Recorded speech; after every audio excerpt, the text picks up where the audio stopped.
Hello and welcome to her revenge arc. This is a space for stories that examine the intricate, often cruel architecture of family legacy. We are here to listen to the women who were deemed unworthy, who were judged and discarded like flawed stones from a quarry, only to discover years later that they were not merely a stone but the keystone, the one piece holding the entire arch together. My name is Isabel, and my story is about blood, the bloodline my husband's family was obsessed with, and the blood that now flows through my veins, which has become their only hope, and my perfect poetic instrument of justice. To truly comprehend the exquisite irony of their current desperation, you must first understand the life they systematically dismantled. My marriage to Richard Duinter was for 7 years my sanctuary. Our love was not a fiery dramatic affair. It was a slow, quiet cultivation, like a rare orchid that requires patience and a precise environment to bloom. Richard, an architect of remarkable talent, was a man who understood the poetry of space and light. He truly saw me, in a way that made me feel as if I were finally in focus.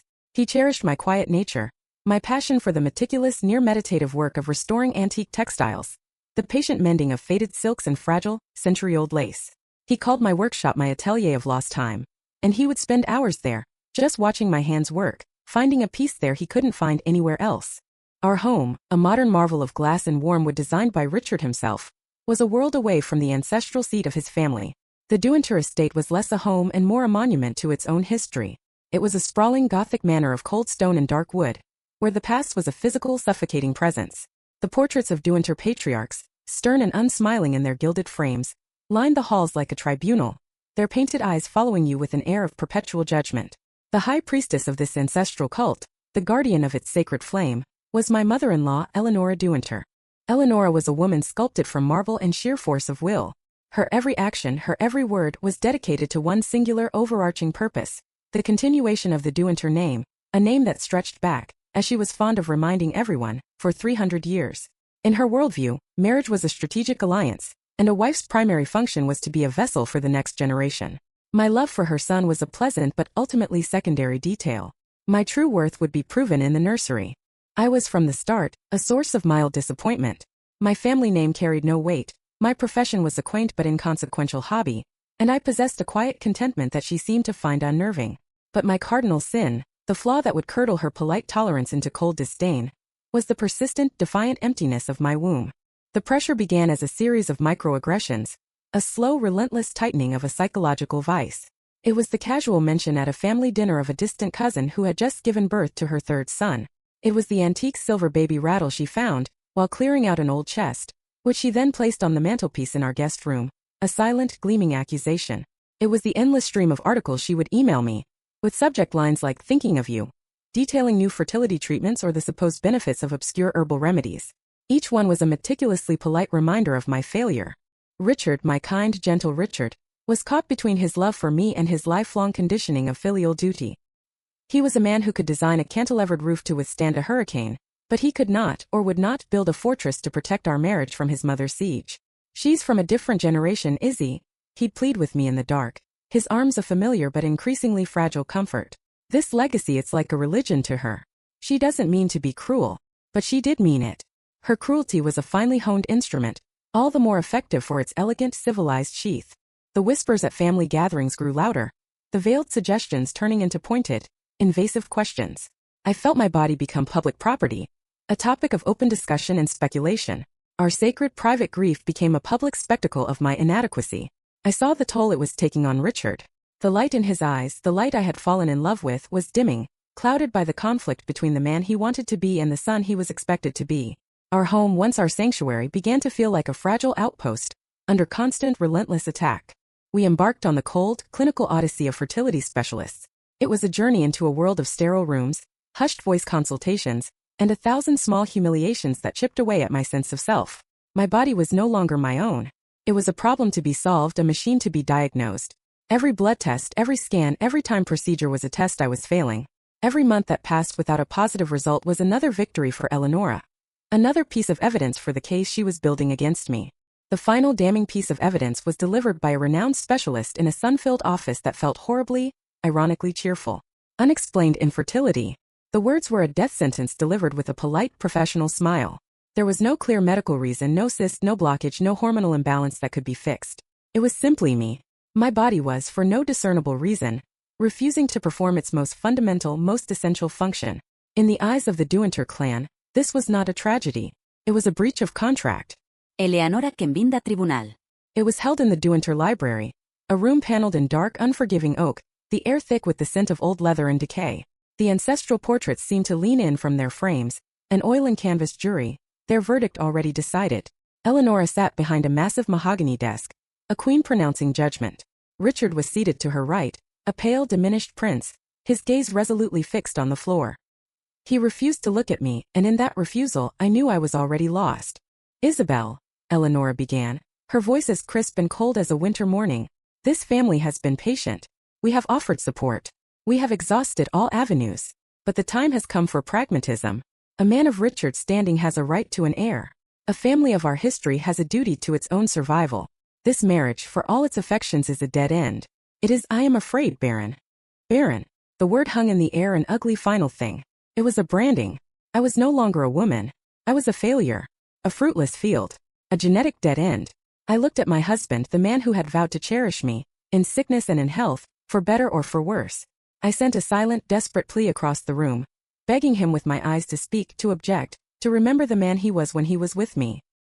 He flinched as if he could feel my gaze, but he did not look up. He said nothing. And his silence was the most violent act of all. It was the sound of my heart, my life, my world, shattering into a million irreparable pieces. The divorce was executed with the brutal efficiency of a military operation. The Duinter family lawyers were thorough. I was offered a generous financial settlement, a sum designed to purchase my silence and my swift, permanent disappearance.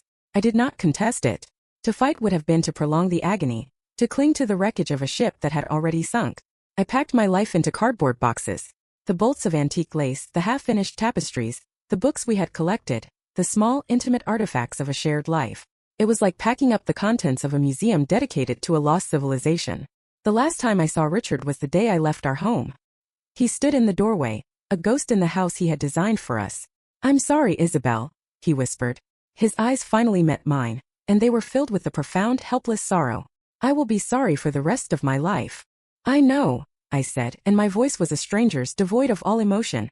"But being sorry won't change a thing." I drove away from that life without a backward glance. I drove until the manicured suburbs and the city skyline were a distant memory.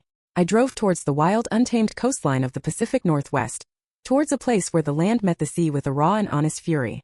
I found a small, weathered cottage perched on a cliff, a place where the wind was a constant companion, and the rhythm of my life could be dictated by the tides, not by the demands of a dynasty. The first year was a long gray blur. I was a shell of a person, moving through the motions of life without truly living. I worked on my textiles, my hands finding a solace my heart could not. The patient, repetitive motion of needle and thread was a form of meditation, a way to stitch together the frayed edges of my own being. I walked the beaches for hours, letting the cold, salty spray wash over me, feeling a kinship with the relentless churning power of the ocean. It was a grief I could understand. And then in the second year of my exile, in the quiet solitude of my new life, the impossible happened.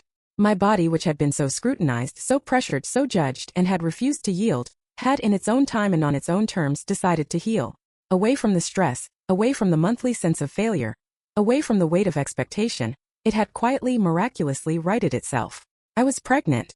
The discovery, made in the sterile quiet of a small-town clinic, was not a moment of panic or fear. It was a moment of pure, unadulterated awe. I sat in my car looking out at the gray sea, and I laughed until tears streamed down my face. This was not a Duinter heir. This was not the product of a transaction. This was my child. A gift. A secret. A quiet, fierce, and absolute vindication.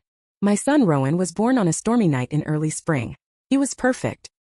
He had a shock of dark auburn hair and eyes the color of the sea on a cloudy day. He was my world, my reason, my joy.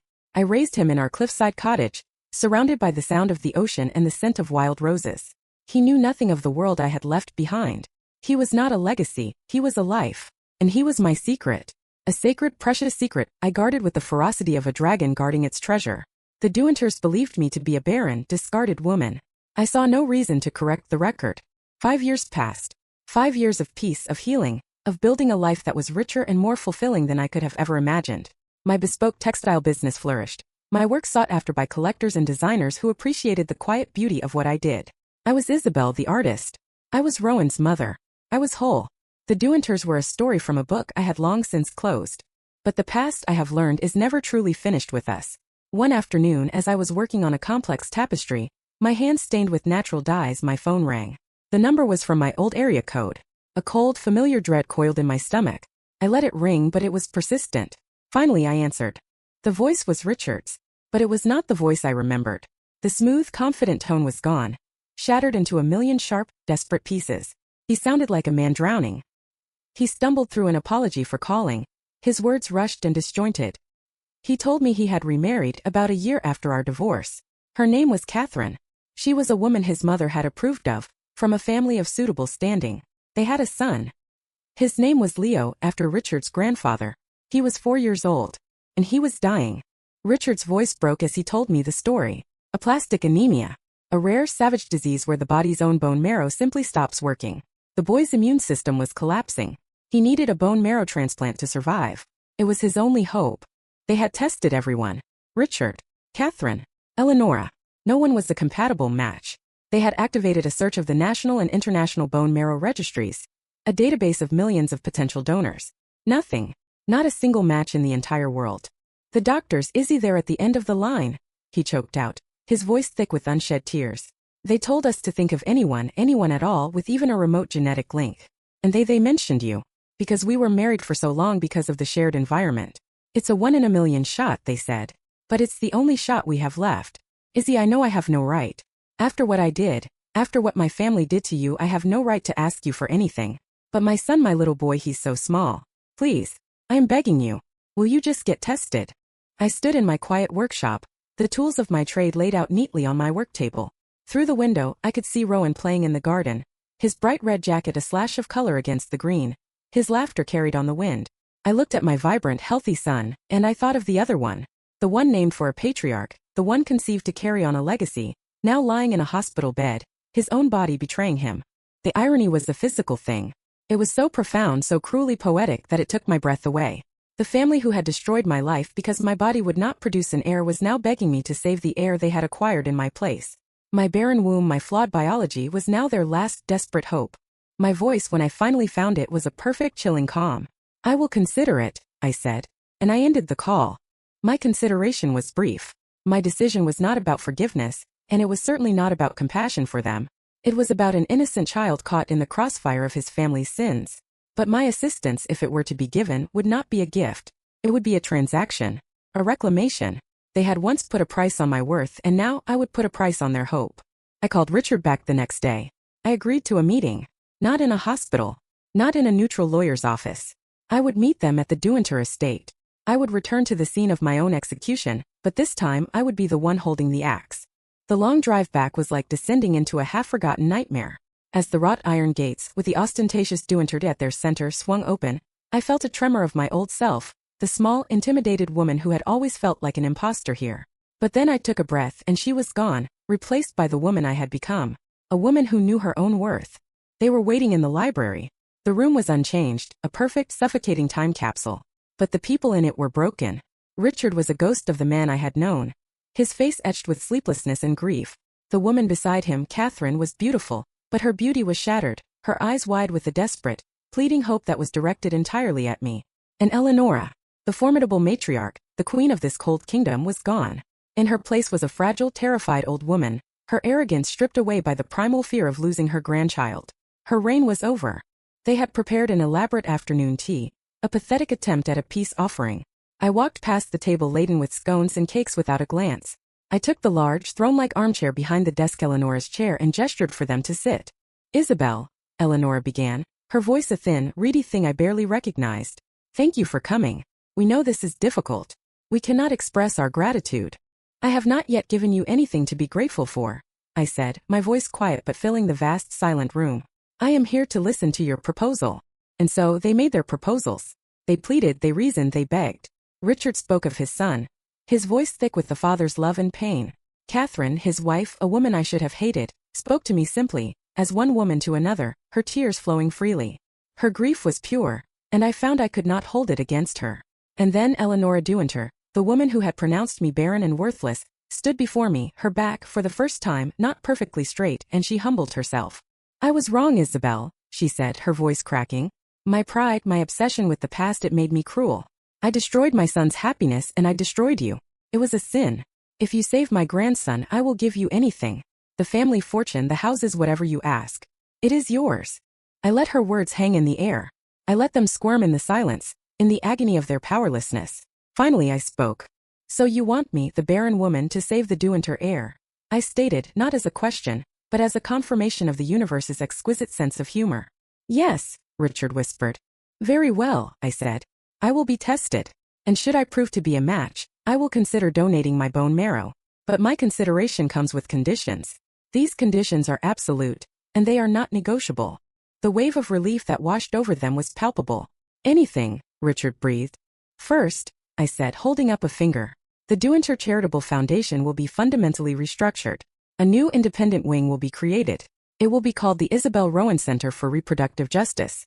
It will be endowed with $100 million from the foundation's principal. Its mission will be to provide funding for research into unexplained infertility, and to offer financial and legal support to women who have been coerced, abandoned, or divorced due to fertility issues. I will have sole and perpetual control over this center. Its board will answer only to me. Their jaws dropped. The sum was staggering. It would cripple their foundation. But after a long, silent look between them, Richard nodded. Done. Second, I continued, my voice as steady as a surgeon's hand, this estate, the house, the grounds, all of its contents, from the paintings in the hall to the silver in the vaults, the deed will be transferred to my name. Immediately. You will be permitted to reside here, of course, for as long as I see fit. As my guests. Eleonora made a small strangled sound. The house was the very soul of their dynasty. To lose it was to lose their history, their identity. But she looked at Richard, and her shoulders slumped in defeat. Third, I said, my gaze now fixed on Richard alone. You will make a full public confession. Not just a press release. A televised interview. You will detail the emotional pressure and cruelty your family, led by your mother, exacted upon me. You will state unequivocally that you chose your family's legacy over your wife's well-being and your marriage vows. You will issue a formal public apology to me for your cowardice and your complicity. You will not mention your son's illness or this current arrangement. This will not be an act of pragmatism. It will be an act of pure, unadulterated public contrition. This was the killing blow. Their name, their reputation was their most prized possession. I was asking them to set it on fire in the town square. Richard looked as if I had physically struck him. But he looked at his wife, at her pleading, tear-filled eyes, and he gave a single jerky nod. We agree. Excellent, I said, rising from the chair. My lawyers will be in touch with yours. Once all the documents are signed, all the transfers completed, and your public apology has aired, I will make the appointment to be tested. I walked to the great oak doors of the library. With my hand on the cold brass handle, I paused and turned back to them. There is one final thing, I said. A piece of information I feel you are now entitled to have. You see, for the past 7 years, you have been operating under a profound misapprehension. I pulled my phone from my pocket, tapped the screen and turned it to face them. The screen was illuminated with a photograph. It was a picture of a beautiful little boy with a wild mop of dark auburn hair and laughing eyes the color of a stormy sea, sitting on a sun-drenched beach, a bucket and spade in his hands. This is my son, Rowan, I said, my voice clear and ringing in the silent room. He turned 5 last month. He is happy, he is healthy, and he is mine. I watched the color drain from their faces as the implications of what they were seeing crashed down upon them. I saw Richard's eyes wide with a dawning, soul-crushing horror, as he did the simple, devastating arithmetic. He realized that this child, his firstborn son, the true Duinter heir, had been born less than 3 years after he had cast me aside for being barren. He had not just lost a wife, he had abandoned his own son. The legacy he had sacrificed everything to secure had been his all along, and he had thrown it away. Eleonora stared at the picture, her mouth agape, seeing the unmistakable ghost of her own late husband in my son's laughing eyes. The heir she had sought was a stranger to her, and it was her own doing. This was their true punishment. Not the loss of wealth or status. It was the knowledge. The irreversible, agonizing knowledge of what they had lost. The knowledge that they had destroyed their own family in the name of preserving it. He is the living proof of your mistake, I said softly. Now if you'll excuse me, I have things to do. I walked out of that house, leaving them in the silent, suffocating ruin of their own making. I did not look back. The legal agreements are now finalized. I am the owner of their ancestral home. I am the head of a powerful new foundation. Their public humiliation is complete. Tomorrow I will go to the hospital and I will be tested. Whether I am a match and what I choose to do with that information remains my decision and mine alone. I now hold the power of life and death over the son of the man who discarded me. The scales of justice have been balanced with a breathtaking, terrifying precision. And so I leave you with this final, complex question.